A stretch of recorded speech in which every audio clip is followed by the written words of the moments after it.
Roni math জোনে স্বাগতম। আজকে আমরা দেখব যে এই প্রাইমারি নিয়োগ যেটা আছে সহকারী শিক্ষক নিয়োগের যে কৌশলগুলো, এটা আমার আজকের যে আলোচনাটা থাকবে সেটা থাকবে সরকারি যে কোনো নিয়োগ পরীক্ষার জন্য। কিন্তু আমি আজ স্পেশালি এর মধ্য থেকে আবার প্রাইমারির কিছু বিষয় নিয়ে আলোচনা করব আপনাদের সামনে। বিশেষ করে আপনারা যারা 15টা 20টা 10টা 30টা পর্যন্ত ভাইবা দেন কিন্তু চাকরি হয় না।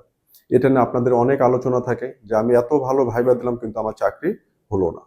এই যে ভাইবা অনেক ভালো হওয়া সত্ত্বেও আপনার চাকরি হলো না, আরেকজনের একটু অ্যাভারেজ ভাইবা হয়েছে, আপনার থেকে অনেক খারাপ ভাইবা দিয়েছে, তারপর তার চাকরি হয়েছে। এই বিষয়গুলো নিয়ে আমরা আজকে আলোচনা করবো। আপনাদের মনে একটা সংশয় থাকে যে আমার ভাইবা তো অনেক ভালো দিলাম, তাহলে আমার চাকরি হচ্ছে না কেন? আমি তো প্রত্যেকটা ভাইবা ভালো করে দিচ্ছি। এই বিষয় নিয়ে আজকে বিস্তারিত আলোচনা করব, এবং এই আলোচনাটা যদি আপনারা সুন্দর করে শুনতে থাকেন তাহলে আমি আশা করি এখান থেকে আপনারা উপকৃত হবেন, এবং আপনাদের যে প্রিপারেশন নেওয়া সেটার কিছুটা চেঞ্জ আসবে আপনাদের নিজেদের মধ্যে, যে না আমার প্রিপারেশন যতটুকু আছে আমার এখানে এই কাজটা করতে হবে, এখানে এই কাজটা করতে হবে। এবং জব পাওয়ার জন্য এত ভাইবা দেওয়া লাগে না। অনেকেই আছেন যে একটা ভাইবা দিয়েই কিন্তু চাকরি হয়ে যায়। অনেকেই দেখবেন আপনি গ্রুপে পোস্ট করে যে লাইফের প্রথম ভাইবা ছিল আমার জব হয়েছে। এটা সত্য। আবার অনেকেই ভাবেন যে আমি 10টা 20টা 30টা করে ভাইবা দিয়েছি, চাকরি হচ্ছে না, সবগুলোতে ভাইবা দিয়ে কিন্তু আমার চাকরি হয় না। সেই ক্ষেত্রে আপনাদের যে ঘাটতিটা আছে আপনাদের প্রিপারেশনে, কোন জায়গায় কি করণীয় সেই বিষয়গুলো নিয়ে আজকের এই আলোচনাটা চলবে। আশা করি মনোযোগ দিয়ে শুনতে থাকেন। অবশ্যই আপনার মধ্যে এই পরিবর্তনটা আসবে, এবং এই পরিবর্তন এই আমার আজকের এই আলোচনা থেকে যে পরিবর্তনটা আপনার মধ্যে আসবে সেখান থেকে আপনি আপনার কাঙ্ক্ষিত লক্ষ্যে পৌঁছতে পারবেন। তো শুরু করি। প্রাথমিক সহকারী শিক্ষক নিয়োগের যে কৌশলটা আছে তার আগে এখানে আমার দেখতে হবে পরীক্ষার সিস্টেমটা কি। আমার পরীক্ষাটা কি হবে? আমার 90 মার্কসের লিখিত যেটা এমসিকিউ আকারে হবে, 90 মার্কসের এমসিকিউ হবে, 10 মার্কসের ভাইবা হবে। এখন আমি চিন্তা করি যে আমরা যখন প্রিপারেশন নেই আমরা সবসময় ভাবি যে আমি গণিতে অনেক ভালো, সো আমার অন্য অন্য জায়গাগুলোতে একটু কম হলেও সমস্যা নেই। আমি ইংরেজিতে খুবই ভালো, আমার ইংরেজিতে অনেক ভালো, অন্য অন্যতে গিয়ে একটু সমস্যা হলেও নাই। আমি বাংলায় ভালো, মানে প্রত্যেকটা ক্যান্ডিডেটের দেখবেন একটা দুটা সেক্টরে ভালো একটা দক্ষতা থাকে, অন্য জায়গাগুলোতে সে কি করে একটু গা ছাড়া ভাব থাকে তার, যে অন্যগুলোতে ঠিক আছে আমি জেনারেল নলেজ কম পারি, সমস্যা নেই, আমার তো ইংরেজি এবং গণিতে অনেক দক্ষ।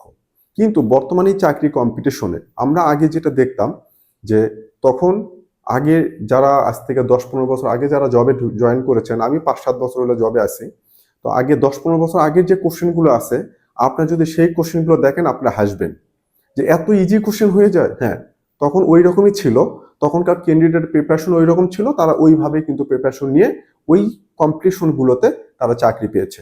আপনি যদি 10-12 সাল বা 8-9 সাল কিংবা 10-12 15-20তম বিসিএস এর কোশ্চেনগুলো দেখেন, আপনারা শুধু ভাববেন এখন যে ওই সময় এত ইজি কোশ্চেন ছিল। অ্যাকচুয়ালি এটা ইজি বা হার্ড এটার সাথে কোনো সম্পর্ক নেই।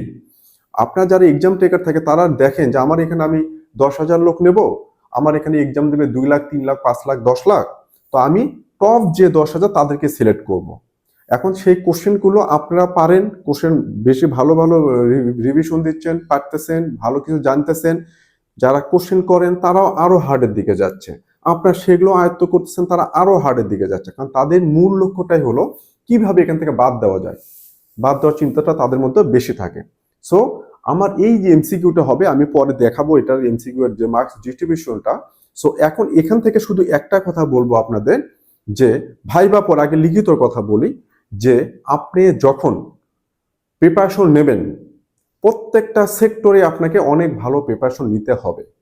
কারণ আপনি যখন honours first year second year third year ধরে পড়তেছেন, ফাইনাল ইয়ারে একাডেমিক পড়া শেষ করে যখন চাকরি বই হাতে নিচ্ছেন, বাই দিস টাইম আপনার সাথে যারা ক্যান্ডিডেট ছিল, আপনার ব্যাচমেট যারা বা সমসাময়িক 1-2 বছর সিনিয়র জুনিয়র, তারা দেখবেন ফার্স্ট ইয়ার থেকে কিন্তু ওই বইগুলো পড়া তারা শুরু করেছে। কারণ আমাদের এখানে চাকরির ভ্যাকান্সিটা অনেক কম এবং ক্যান্ডিডেট অনেক বেশি, সবারই দরকার যে একটা চাকরি কিভাবে ম্যানেজ করা যায়। তার জন্য এখন সবাই সচেতন। অনেকেই অনার্সের ফার্স্ট ইয়ার থেকে প্রিপারেশন শুরু করেছে, আপনি সেই সময় একাডেমিক পড়তেছেন। অনেকে আপনি একাডেমিকের পড়ার পাশাপাশি আড্ডা দিচ্ছেন, এটা করতেছেন, সময় নষ্ট করতেছেন। একজন পড়ার টেবিলে তার একাডেমিক পড়াটা শেষ করে সে জবের জন্য প্রিপারেশন নিচ্ছে। সো সে বেসিক্যালি কিন্তু আপনার থেকে অনেক আগায় থাকবে। তো আমরা এখান থেকে এই 90 মার্কসের এমসিকিউ আর ভাইবা 10, আমি এই দুটা সুন্দর করে একটা সেগ্রিগেশন দিয়ে আপনাদের দেখিয়ে দেবো যে আসলে কি করা উচিত আমাদের। এখন দেখেন, এই যে এমসিকিউ থাকে আপনি সব সময়ের জন্য, যেটা 90 মার্কসের পিলির জন্য এমসিকিউ যেটা থাকে আপনাদের প্রাইমারি নিয়োগের জন্য, আপনার অবশ্যই খেয়াল রাখতে হবে এখানে আমি যত ভালো করতে পারবো আমার জবটা তত শিওর। যে কোনো সরকারি চাকরির জন্য জব ডিপেন্ড করে লিখিত পরীক্ষার ওপর, কোনো ভাইবার ওপর না। ভাইবা যেটা হয় সেটা একদম ব্রেক ইভেন পয়েন্টে যেটা যায় সেটার জন্য। কিন্তু আপনি যদি একটা লিখিততে অনেক বেশি মার্কস থাকে, আপনার লিডিং মার্কস থাকে, সো ভাইবা আপনার অ্যাভারেজ হলেও কিন্তু কোনো সমস্যা নাই। এই বিষয়টা নিয়ে আমরা আলোচনা করব। এখানে একটা জিনিস শুধু বলে রাখি, দেখেন যে আমার লিখিত পরীক্ষাটা অনেক ভালো হতে হবে, ভাইবাটা 10 মার্কসের ভাইবা অ্যাভারেজ হলেই হবে। এই জায়গাটা আমি খুব সুন্দর করে একটা জিনিস আপনাদেরকে দেখিয়ে দেব এখান থেকে। এই পেজটা খুব সুন্দর, আমি এইভাবে এটা ডিজাইন করেছি যাতে আপনারা বুঝতে পারেন। এখন দেখেন আপনার পরীক্ষা হবে লিখিত কত, এই এমসিকিউটা হবে আমার 90 নাম্বারের। কত? 90 নাম্বার। আমার টোটাল পোস্ট আছে আমি ধরলাম 10,000। কত আছে? 10,000 পোস্ট আছে আমার টোটাল। এই 10,000 পোস্টের মধ্যে আমার পরীক্ষা শুরু হলো। পরীক্ষা দিল ধরেন যে আমার 2 লাখ বা 5 লাখ বা 10 লাখ যেটাই হোক দিল। দেওয়ার পরে এই এমসিকিউ 90 আমার যখন এই 2 লাখ লোক ক্যান্ডিডেট পরীক্ষা দিল, পরীক্ষা শেষ করার পরে আমি দেখলাম যে এই এমসিকিউ 1 থেকে 10,000 যে ক্যান্ডিডেট গুলো আছে, 1 থেকে কত? 10,000 এই রকমের সংখ্যা আছে আমার। তারা এই 1 থেকে 10,000 যারা মেইন পজিশনে লিখিত, ভাইবা না লিখিত, তাদের মার্কস ধরলাম আমার আছে হচ্ছে 90 এর মধ্যে 70 গেল। এবার 10,001 থেকে আমি ধরলাম 15,000। এই যে 15,000 এর যে মার্কসটা আছে তার মার্কসটা ধরলাম 60 থেকে কত? 60 থেকে 69 বা 70। 60 থেকে 69 বা 70। এবার 15,001 থেকে ধরলাম যে এটা 20,000 এই সময়ের জন্য যাদের মার্কস আছে সেটা ধরলাম আমি 50 থেকে 59। এখন আপনি এই পরীক্ষার জন্য যখন ভাইবার জন্য আপনি সিলেক্ট হবেন, সেখানে কিন্তু আপনার মার্কস লাগবে কত? 50% 50% মানে 90 এর 50% মানে 45 মার্কস যদি হয় তাহলে কিন্তু আপনি ভাইবার জন্য সিলেক্ট হচ্ছেন। কার জন্য? ভাইবার জন্য। এখন আমরা এই জায়গাটাতে আসি। এখন আমার ভাইবা হবে 10 মার্কস। 10 মার্কসের কি হবে? ভাইবা।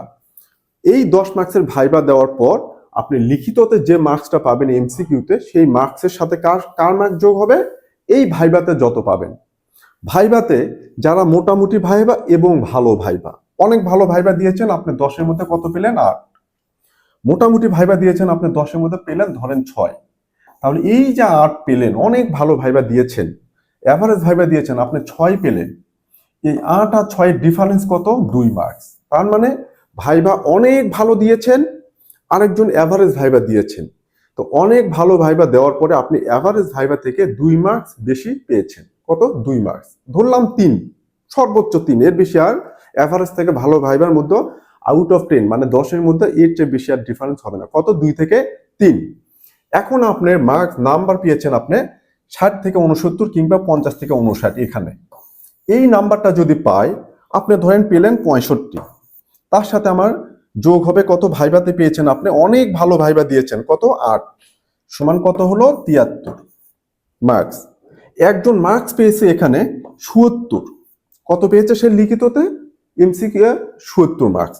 সে এভারেজ একটা ভাইবা দিয়েছে, সে মার্কস পেল কত? ধরলাম 6। 7 6 কত? 76। এই যে মেরিট পজিশনটা হলো, এখানে দেখেন আপনি থাকলেন কত? 73। অনেক ভালো ভাইবা দিয়েছেন আপনি, কিন্তু লিখিততে পিছায়া ছিলেন। ইনি লিখিততে আপনার থেকে মার্কস লিডিং আছে 5 মার্কস। আপনার ইনি টোটাল মার্কস ভাইবা এভারেজ দিয়েছেন, কোন রকম ভাইবা দিয়েছেন, পাস করেছেন, যাই হোক 6 পেয়েছেন। আপনার থেকে 2 মার্কস বা 3 মার্কস কম, তারপরও কিন্তু আপনার থেকে সে 3 মার্কস বেশি। তো যদি এটা মেরিট পজিশন করে, আপনি কিন্তু অনেক ভালো ভাইবা দিয়েছেন, তার থেকে কিন্তু সে আপনার মেরিট পজিশনে আগায় থাকবে এবং জবটা কিন্তু এনারই হবে, আপনার কিন্তু হবে না। তো এই জন্য বলি যে একটা এমসিকিউ বা লিখিত যেটা বলি, এই এমসিকিউটা অনেক ভালো দিতে হবে, অনেক ভালো। এখানে আপনি যত মার্কস লিডিং থাকবে, এখানে যত মার্কস বেশি পাবেন, আপনি ভাইবা যদি এভারেজও দেন কোনো সমস্যা নাই, আপনার জব নিশ্চিত। এই জন্য বলি একটা ভালো লিখিত average viva job confirm. Average লিখিত 20-30টা দিলেন, 20-30 ভালো ভাইবা দিলেন, জব নিশ্চিত না, কনফিউশন থেকে যাবে, হতেও পারে নাও পারে, দোনোমনো। কিন্তু একবার যদি আপনি লিখিত পরীক্ষা অনেক ভালো দিয়ে যদি লিডিং মার্কে থাকতে পারেন, তাহলে আপনার এই জবটা কনফার্ম হয়ে যাবে। ভাইবা আপনি যদি অ্যাভারেজও দেন, এই জন্য অনেকেই আপনার যারা হন যে মোটামুটি ভাবে টেকেন, একদম শেষের দিকে আপনি লিখিত মার্কস থাকে, আপনি ভাইবা দিচ্ছেন, সেই ভাইবাগুলো অনেক ভালো দিচ্ছেন, কিন্তু আপনার জব হচ্ছে না। এখন আপনি ভাবতেছেন আমি 15টা 20টা 30টা ভাইবা দিলাম, কেন আমার জব হচ্ছে না? কারণ আপনার একটা ভালো লিখিত এর মধ্যেও নাই। এই যে 20টা ভাইবা দিয়েছেন, 20টা লিখিত পাস করেছেন, 20টা ভাইবা দিয়েছেন, অনেক ভালো ভাইবা দিয়েছেন, কিন্তু এই 20টা লিখিত পরীক্ষার যে মার্কস আপনার ছিল, সেটা ওই যে সবাই যে লিখিত যে অ্যারেঞ্জমেন্টটা, সেখানে আপনি শেষের দিকে ছিলেন। এই জন্য ভাইবা অনেক ভালো দিয়েও আপনার দুটা মিলে কিন্তু কখনোই আপনার মেইড পজিশনের সামনের দিকে আপনি আসতে পারছেন না। এই জন্য বলবো যে যখন আপনি এমসিকিউটা দেবেন, বাংলা, ইংরেজি, সাধারণ জ্ঞান, গণিত, এই বিষয়গুলো প্রত্যেকটা সেক্টরে প্রত্যেকটা টপিক ধরে ধরে এত নিখুঁতভাবে আপনাকে প্রিপারেশন নিতে হবে, যাতে করে আমার একটা ভালো লিখিত হয়। আপনার মূল টার্গেটটাই থাকবে একটা ভালো লিখিত, একটা ভালো লিখিত, viva average, job confirm.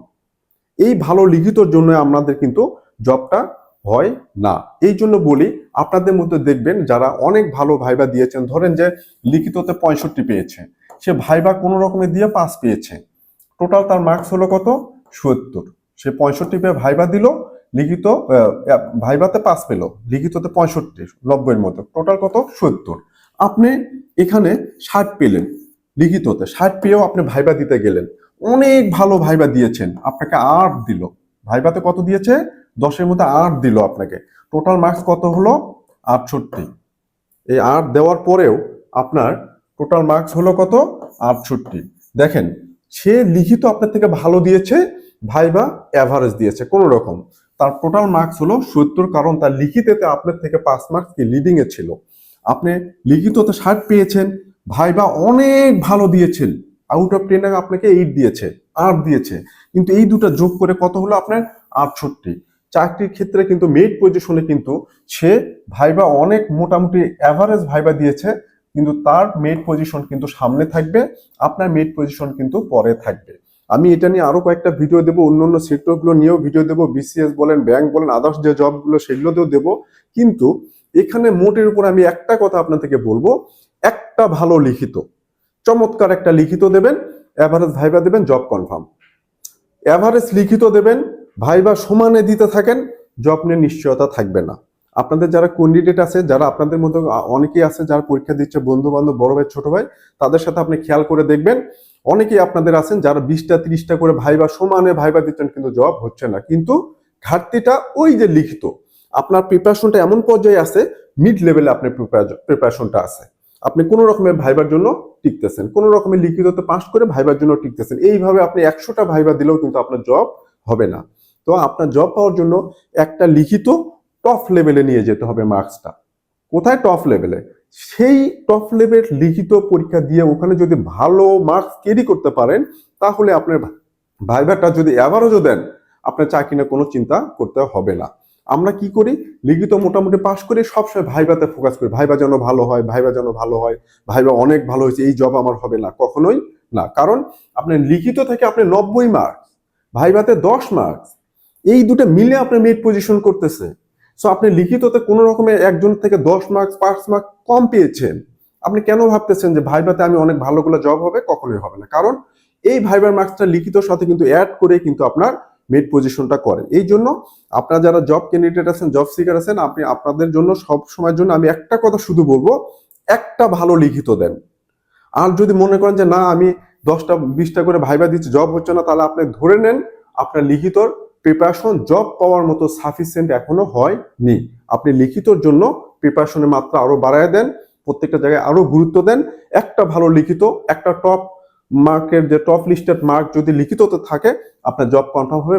Viva অতটা ফ্যাক্ট না, যেহেতু এখান থেকে 10 মার্কস নেবে। আমি এই বিষয় নিয়ে এই ভিডিওটা অনেক বড় হয়ে যাচ্ছে দেখে আমি আজকে আর কন্টিনিউ করতে চাচ্ছি না।